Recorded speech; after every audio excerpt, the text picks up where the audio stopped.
ဇွန်လ3ရက်နေ့တုန်းကလေနေပြည်တော်ပုပ္ပတိတပင်ရွှေထိရက်ကွက်မှာလေလူမဆန်နဲ့ပေါ့နော်တလိษံသားသားမိခင်တယောက်ကြောင့်ပြောပြမယ်သိလား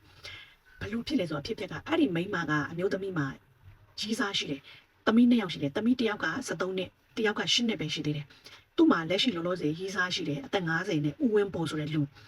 မဆန်တဲ့ကောင်နဲ့အဲ့ဒီမိန်းမပေါ့နော်လူမဆန်တဲ့မိန်းမအမျိုးသမီးပေါ့အဲ့ဒီမျိုးသမီးကအရင်တော့ကအိမ်အောင်28ခဲ့ဘူးလေသမီးကြီးလေးက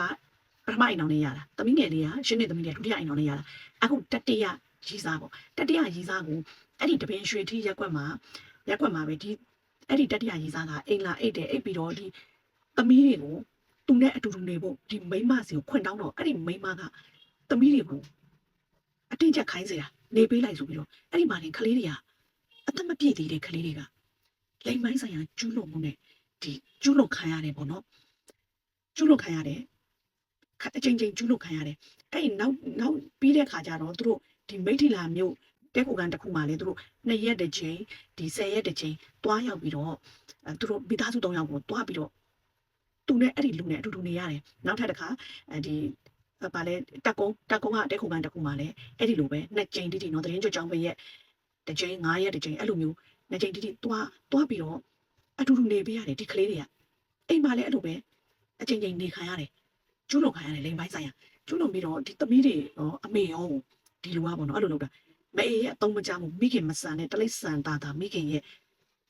လူမဆန်တဲ့လူလိုမသိတတ်တဲ့အုံနောက်နဲ့ပေါ့နော်ဝေးဖွာလာတဲ့ကလေးတွေကဘလောက်တနာစရာကောင်းလဲဆိုတာလေအရာနဲ့ကြောက်စရာကောင်းတယ်လို့အရာနဲ့တနာစရာကောင်းပါတယ်အမတန်မှကိုသမီးငယ်လေးဆိုရင်8နှစ်ပဲရှိသေးတယ်မိထီလာမှာတဲခုကမှာတော့သူ့ဟာသူဖုံးကြည့်နေတဲ့ဟာကိုအဲ့ဒီလူကဇိုတင်းကလေးကိုဒီပစိုးနဲ့ပါဇက်လက်ကိုချီပြီးတော့ပါဇက်ထဲကိုဝှစ်ဆိုပြီးတော့လူမဆန်ဆိုတာတာမယာပြုတ်ကျင်တယ်။သမီးကြီးလေးကိုလည်းအဲ့ဒီလိုပဲအချိန်ချင်းပြုတ်ကျင်တဲ့အခါမှာသူတို့ကိုဒီရက်ကွက်ကနေပြီးတော့ဒါဒီအကြောင်းကိုသိသွားပြီးတော့ရက်ကွက်ကနေပြီးတော့ဒီဒေါ်ရမင်းအေးဆိုတာအမျိုးသမီးရေးရာဌာနကနေပြီးတော့အမျိုးသမီးရေးရာဌာနကဒေါ်ရမင်းအေးစီကိုကိုကြီးတောင်းတော့ဒေါ်ရမင်းအေးကသိသွားပြီးတော့ဒီကလေးတွေကိုထိမ့်သိမ်းဆောက်ရှောက်ထားတယ်ပြီးတော့အသက်50အရွယ်ဝင်းပူဆိုတဲ့လူကိုအရေးယူလိုက်တယ်။ယူလိုက်ပြီးတဲ့အခါမှာသူ့အမေကိုလည်းစစ်တဲ့အခါမှာသူ့အမေကဒီတဲခုကနေသွားတာတော့မှန်ပါတယ်ဒါပေမဲ့သူကလေးတွေကသူ့မျက်စိအောင်မှာပဲရှိတယ်လုံးဝဒီလိုမျိုးမလုပ်ခဲ့ပါဘူးလို့ညင်းဆိုတယ်ညင်းဆိုတော့ဟိုလူကသူ့ကိုအရေးယူတဲ့အခါမှာဒေါ်ရမင်းအေးကသူ့ကိုတရားစွဲတယ်အရေးယူတဲ့အခါမှာအဲ့ဒီလူကထွက်ပြေးသွားတဲ့အခါမှာရှမ်းပြည်နယ်ညောင်ရွှေမြို့မှာညောင်ရွှေဘက်မှာမိသွားတယ်မိသွားပြီးတော့အဲ့ဒီလူကကလေးတွေကိုဘာပြောသေးလဲဆိုတော့နင်တို့ပေါ့နော်နင်တို့အမေသိလို့ရှိရင်နင်တို့2ယောက်ကိုငါကမရဖြစ်နေသိမ့်ပိုက်မယ်ဆိုပြီးတော့ဂျုံလုံးကျူးရုပ်မာမာနဲ့နော်အောက်တန်းစားဆန်ပြောသေးတယ်အဲ့ဒါကိုမအေးကဘလောက်သုံးမကြလဲဆိုလေအုံတော့မရှိလဲဆိုအဲ့ဒီကောင်ကိုဖမ်းခံရတဲ့အချိန်မှာအချုပ်ထဲမှာသွားတွေ့သေးတာနော်သူကသွားတွေ့ပြီးတော့အခုကျတော့ဒီမျိုးသမီးကိုပါဒီမိန်းမကိုပါကိုတရားစွဲထားတယ်အေး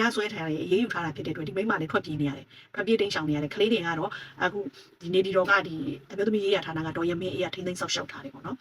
ထိမ့်သိမ်းဆောက်ရှောက်မှုနဲ့အေးအေးချမ်းရှိနေပါတယ်ဆိုတဲ့အကြောင်းကိုဒါတွေကိုပြောပြချင်တာဒီ message ပေးချင်တာကဒီလူမဆန်တဲ့မိဘတွေလည်းရှိတယ်လို့အတုံးမကြတဲ့သားသမီးတွေလည်းရှိတယ်လို့အခုလိုမျိုးတကယ်ကိုမထင်ရစရာနော်မိဘတွေရှိတဲ့အချိန်မှာလေအရန်ကိုဘဝကမလုံခြုံတော့သလိုပဲခံစားရတယ်ဒါကလည်းတကယ်ကိုထမင်းစားကြီးတဲ့မိမမဟုတ်တော့ဘူးဒီလားတော်ကိုအုံတော့မရှိတဲ့လူစိတ်မရှိတဲ့ခွေးစိတ်ပေါက်နေတဲ့မိခင်မို့လို့ဒါဒီလိုလုပ်ရက်တာမဟုတ်ရင်တော့မလုပ်ရဘူးသူကိုယ်တိုင်ကလည်းအရင်တုန်းကဘာတွေဖြစ်ခဲ့တယ်ဘလို့အစင်တန်းလာတယ်ဘလို့ရှင်နေမျိုးကလာတယ်ဆိုတာဒီ